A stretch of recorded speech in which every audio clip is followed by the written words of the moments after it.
Hello, Flourish Girls. We are here today to have great conversation about our current topic, calling. I have a special guest today, somebody very special for passion. And we're going to actually unpack a little bit this theme that we've been discussing, calling, and hear a little bit about Kristen's story and how her calling unfolded and also what she's doing today, which is really special. So this is Kristen Franklin. She is a great friend of Passion. She is a door holder at Passion conferences for how long, Kristen? Gosh, I want to say one day 2000, so about 21, 22 years. Oh my gosh. Yes. Kristen is a wife. She's a mom to three boys, and she has worked in a role for a long time, and recently she has transitioned. So I'm really excited, Kristen, to hear your story and to hear how God has intersected in your life and how you got to be so alive in your calling.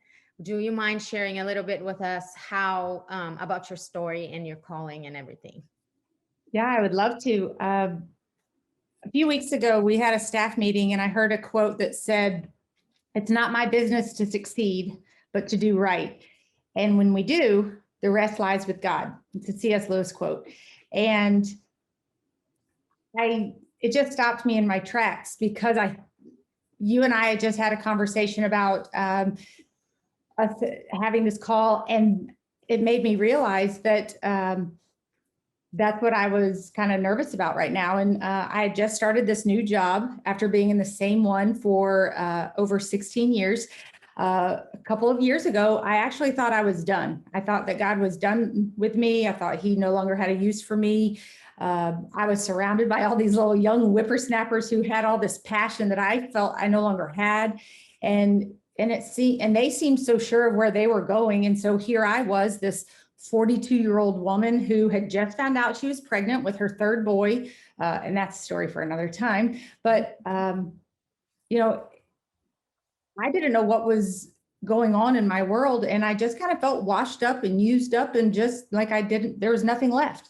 I didn't know who I was. I didn't know what I wanted to do when I grew up. So I felt like something was off, but I didn't know what it was. And so I was just inserting that I guess it was done. And now I'm pregnant. So now I'm definitely done. So through lots of prayers, journaling, conversations, I realized I was actually believing a lie that God was done with me. And I was believing the lie that it was too late for him to do anything in my life. Because it actually wasn't too late.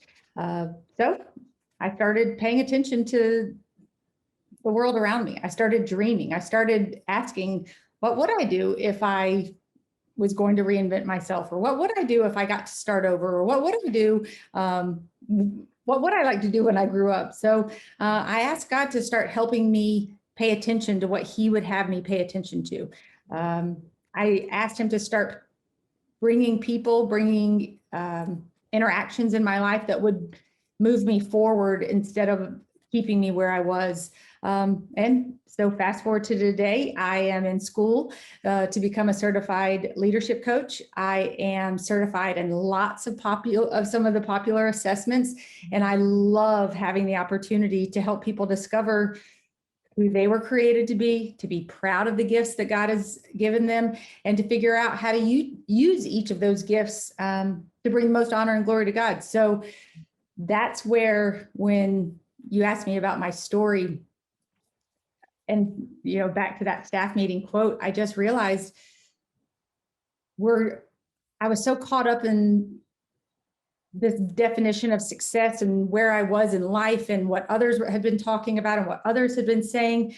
And I realized that it wasn't my business to be successful. It was my business to do what was right. And when I did, the rest would lie with God. And it just really resonated with me. So that's a bit of my story. Right. I know you stayed in your previous role for a long time. Mm-hmm. And by the way, Kristen was the assistant of a pastor of a local church here, a Gwinnett church. who we're also friends with and love. And I know it was for a while. You stayed there for what, 16 years? Yeah, I worked for Jeff Henderson for 16 Yeah, years, and then for a few months I worked for Reed Moore. Mhm. right. So basically, when you started working there, did you already have children? No, I was newlywed. I was actually a drug rep prior to working for the church. And so I took about a 400% pay cut to go to work at the church. And my mom even made a joke one time of like, oh, well, now what are you going to be doing? I was like, what do you mean now? What am I going to be doing? It wasn't like I was, that was one thing and this is another thing. I mean, it was just a switch to one great job to another great job, but it was an interesting transition for that. Right. Tell me a little bit about how did you manage your life after having kids? Like, we have a lot of younger girls that are part of Mhm. Flourish, and right now they're probably out of college, beginning their career. Um, a lot of them know what they're going to do with their lives. Some of them are not sure, they're still exploring it. Tell us Mhm. a little bit about how did you feel called, or was it like a real crystal clear calling when you started working at the church, or it just developed? How did that work for you to change from being a drug rep to a pastor's assistant? Yeah, that's a great question. Uh, one of the things that gifts that God gave me when I was born was this teachable and coachable heart, and I'm a noticer of things. So throughout my life, I've always noticed when things were starting to connect. And so as I was the drug rep, I noticed that things that what would bring me life and what would kind of just be and things that I just started paying attention to. When do I perk up? When do I walk away and don't even feel tired?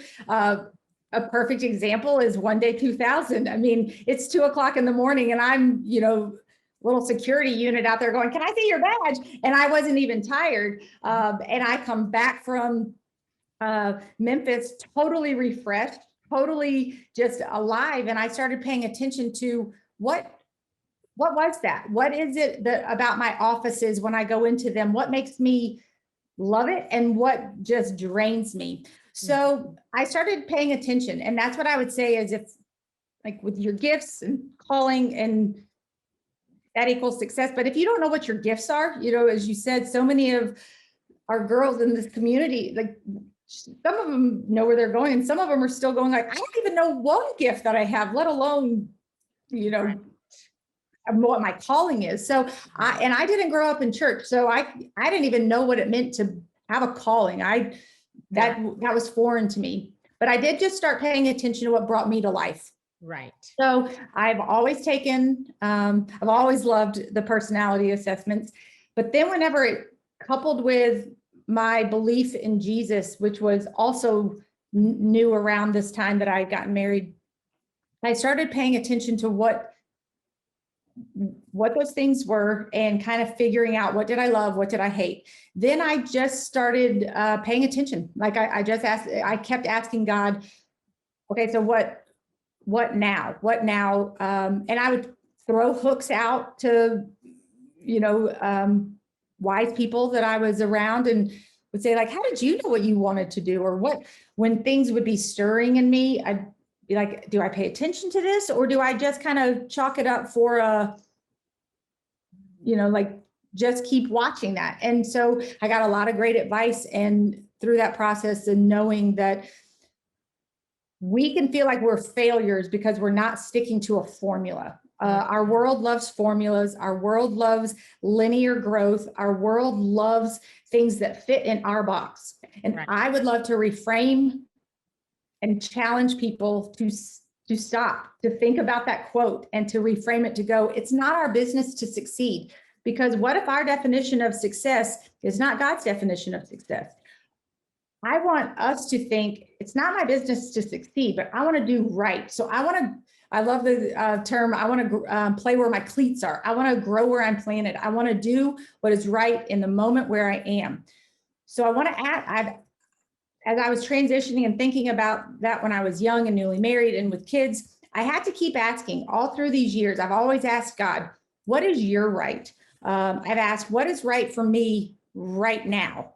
Yes, I think you've given me some dreams, and I don't know what those totally are. I can't, it's always been very hard for me to articulate what my dreams were, what my needs were, because of the way I'm wired. And when you work for someone, when you have a spouse, when you have friends and you have allowed their words to mean a lot to you, Right. you start paying attention to what's right for them or what's right for me from them right now. And I still challenge myself to say, God, what is your right for me right now in this season Good. right now?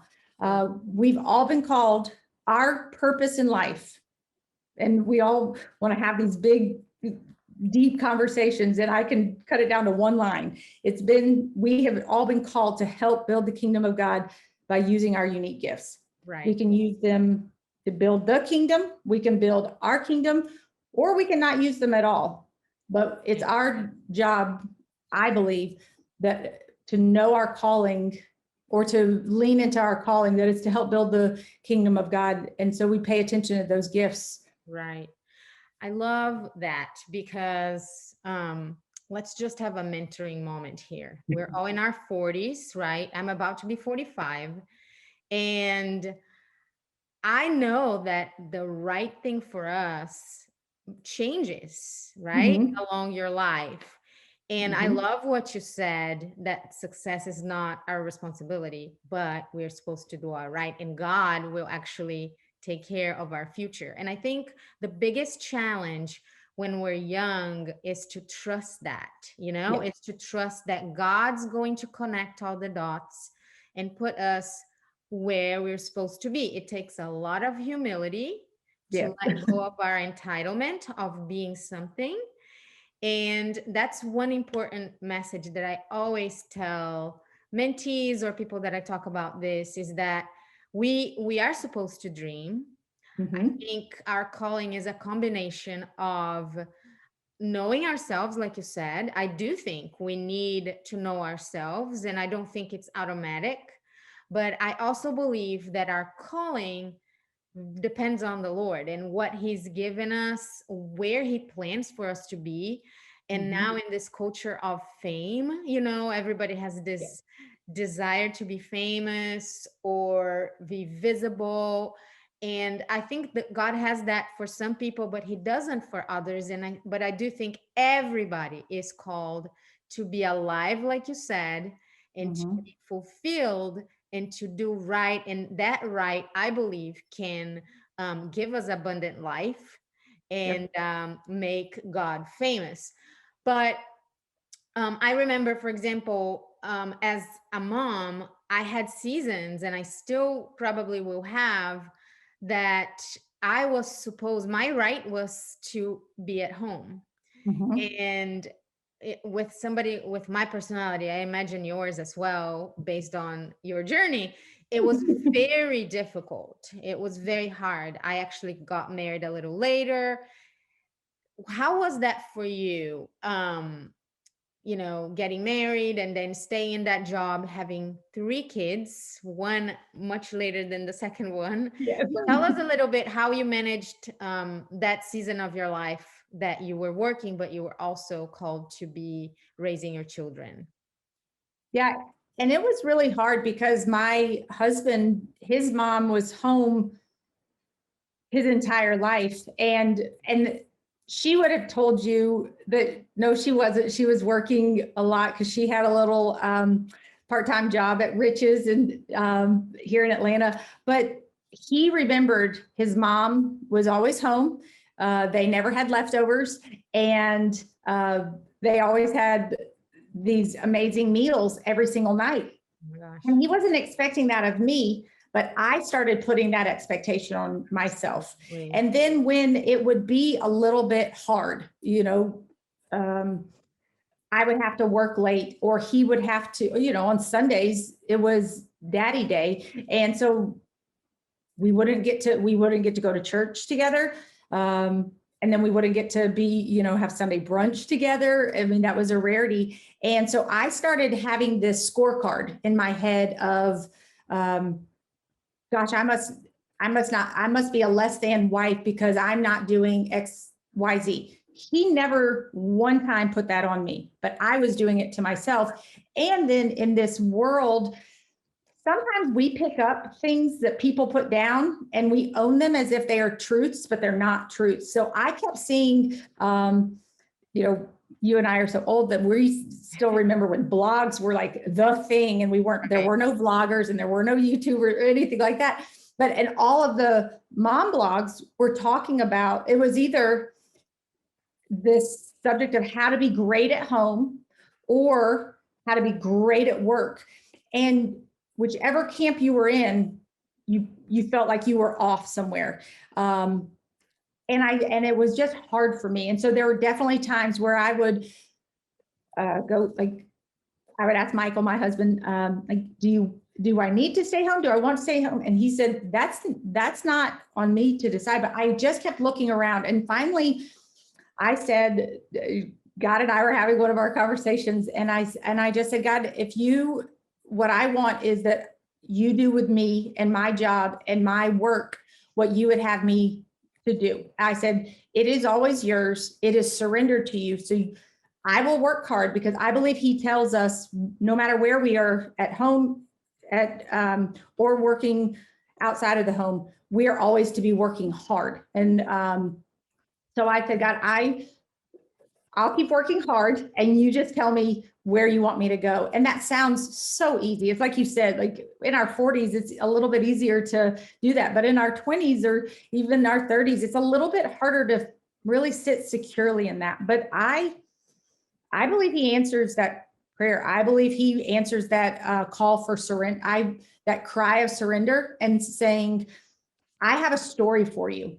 I need you to stop comparing your journey to others. I need you to be inspired by others' journeys. So I would be inspired a lot of times by the bloggers on both sides, because I would see like, oh my gosh, that's the coolest thing to do for your kid. And then I would say, and that is the coolest way of growing in your job, and not put these unrealistic expectations on yourself. And so I started being inspired by others' journeys, but I really tried to stop comparing them. I stopped giving them more power than I was giving the word of God. I gave, God, I said, God, you created me and my innermost thoughts and dreams, even though I can't articulate them. You can, and you know what you're doing in me. So I just I want whatever I'm supposed to be doing to come through your hands and not mine. And it's like you said, it's way easier said than done, but there are definitely tears and definitely wrestling matches and all of that. But I really do believe he answered that call for me of, God, I'm just surrendering. All of this is through my open hands. That's awesome. I know that when we get to that point of surrender is when God starts acting in our hearts. And the moment you let go, I don't know, in my life, that's when I started seeing freedom. But obedience is never an option if we want to be in the center of God's calling for us. And I regret nothing, even though my journey was really hard as well, because I think it's really hard not to have guilt when you're dividing your time. But as we said in another video we recorded for Flourish Collective, I believe God calls us to the same results, but we're not the same people, and the process can look different for everybody. And even in seasons of our lives, like my youngest son, my son, I have only one son and a daughter, but my son is going to kindergarten, and my life is changing a little bit. But my commitment to them is always going to be my priority to my home. I believe in order.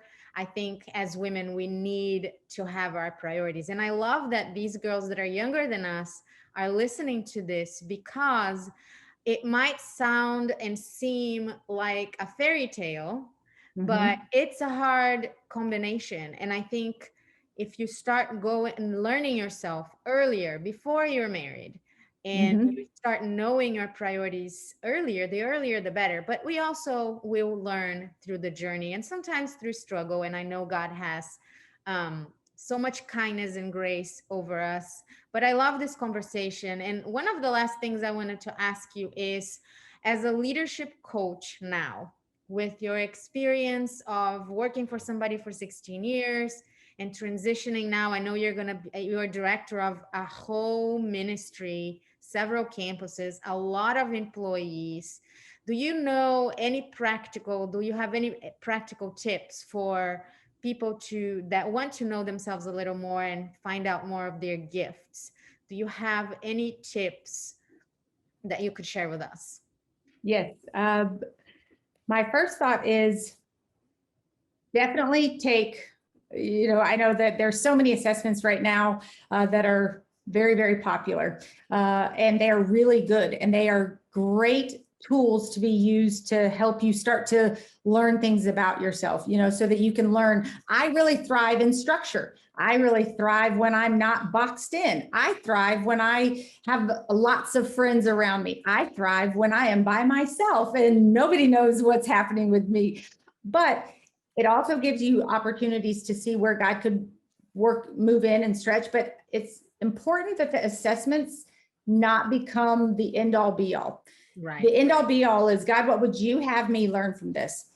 We Yeah. were all created beautifully and uniquely. And I get really passionate about people being proud of how God created them to be. Right. And I would say practical tips are practice being a fan and an encourager of the people around you and the other women around you. Start recognizing the things you admire in them and call it out. And then I think we start with our relationship with God and saying, God, what would you have me know? What would you have me learn? Where would you have me, where are some thoughts that are not consistent with what you want me to believe? Right. Where are things that I am locking and loading onto that are not of you, and they are actually holding me back from the race that you've called me to Right. run? I love uh, the parable of the talents, where each of the servants, there's one has 5, one has 10, and one has 1. None of them look to each other as to what's happening with them. Like, oh, what are they doing? Like, well, how are they using that? Mm-hmm. Their only person that they have to report back to is their master. And so I would challenge each of us to make sure that whatever our talents are, that we're reporting only back to the master, coming back to him and saying, what would you have me learn from this? What would you have me do? What's my next step? There's not a formula. So it's a lot of us like do I have a morning quiet time or an evening quiet time? Journal, no journal. Devotional, no devotional. 5 minutes, 75 minutes. That stop. Just shake off those expectations and just sit in the discomfort and the discipline to just be, and stop trying to fix what God may be trying to tell you is not broken. Stop trying to put God's will in our own little box, in our own little Enneagram world, or our own little working genius world, and say, God, what would you do that only you can do through me? Also, it's really important that we give ourselves a lot of grace and a lot of mercy, because we, if I've been doing this for 46 years, trying to figure this thing called life out. So there's a lot of behaviors that I don't even know about. Right. And it's not going to be a light switch. It's not going to be well, I heard Daniele and Kristen talking, so now I'm just going to give it to God and this will all be great. There's going to be a struggle. There's going to be a 2 steps back, 1 step forward kind of thing. And just showing ourselves that mercy and grace to be like, God, you know that I do this. I'm here again. But still with that humble posture of, but you're still working. And my desire is to use and know these gifts to bring the most honor and glory to you, God. And I've just found he always honors that prayer. I want us to not be too concerned about success. What our definition of success is could be wrong. We could be talking to our friends who are movers and shakers, and they're, going all over the world. Well, not right now, but they will be. And we're like, no, I'm kind of content at home. But we feel like we have to say like, yes, I want to go conquer this. But no, let's just sit in the beauty of the gifts that we've been given and celebrate them when they go off to the world. And then when our gift is one of support, we support them, we cheer them on, because it's lonely out in the world also. So I would pray also that God would empower and equip us all to carry on our calling more often than not, to have those little successes each day where we can see the God winks in our life. I love thinking of, and I'll call him out. I'll be like, God, I see you winking at me. But you don't need to worry about success. You need to worry about doing right, and the rest lies with God. And there's incredible, incredible freedom in that. And that he will sustain us through. So that, I would say, those were the practical. Oh, one other is, if you need a coach or if you need to talk to someone, make sure that you're doing so. Make sure you're talking to your mentor, make sure you're talking to someone who could help, that is not going to just tickle your ears and not going to put their agenda onto your world, that they will let you process, hold space for you to ask the questions, to wrestle with these things, to say, I don't want to climb a corporate ladder. Is there something wrong with me? Right. And that they would encourage you, no, there's nothing wrong with you. If you don't want to stay home with your kids, it does not mean you don't love them. It means you are wired a different way than the person who loves every moment. And it doesn't mean that you love your kids any more or any less, whichever one you do. A healthy mom, a healthy woman is one who is fully rested in who God has created her to be, and is comfortable there. And so find a person, a coach or a mentor, a group that can help you sit there and to point you back to Jesus every single time as you're wrestling with this through your world. That's so true and so awesome. I want to thank you for having this conversation with me and sharing your story and these pieces of gold. I love when you talked about prayer, because I think it's the starting point. If there's one thing I would have done more diligently in my journey to be fully alive in where God wants me to be, would be to be more prayerful. And I pray, girls, for you right now, that you will be women that will realize the importance of prayer and giving to God all of your needs. If you know yourself well, or if you don't know, a lot of us don't know. A lot of women are struggling, not only young women, but like you said, you thought for a season that you were done, but that you're coming to God and you're going to open up about it and trust Him. I love to think about that prayer cause things, and it does. God gave us the opportunity to pray because He wants to answer us, and knowing our calling is something He wants us to know, because He has one for everybody. So thank you, Kristen. Can I say one real quick thing about that? One thing that, because again, I came to know Jesus late in life, and I thought there was a formula for prayer. Right. And one thing that has always, is that I can pray wherever I am. And there's not that AM, PM. Yes, there should always be a dedicated time of prayer. But if I'm driving and the Incredibles are on in the back of the car, I can send up some quick prayers, and it is no less, it's not like God's going, oh, I can only listen to you when you're in your chair. I can't, but it's that freedom to go with what works for you. Right. And then be challenged to have the discipline to also have some longer times, but don't miss out on those little times of going, God, what in the world is happening? Because He always will answer. Yeah, the key is faith. It's like Scripture says, what moves the heart of God is our faith. Do you believe that if you pray and ask God, He will reveal to you? And if you do, you can pray anywhere. Yeah. Thank you so much, Kristen. You're I welcome. love Thank talking you. to you. I think this will be incredibly helpful to our Flourish girls.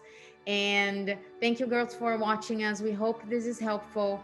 And continue to watch flourishmentor.com for more resources on calling, but also in our next topics that are coming soon. We love you all. Thank you.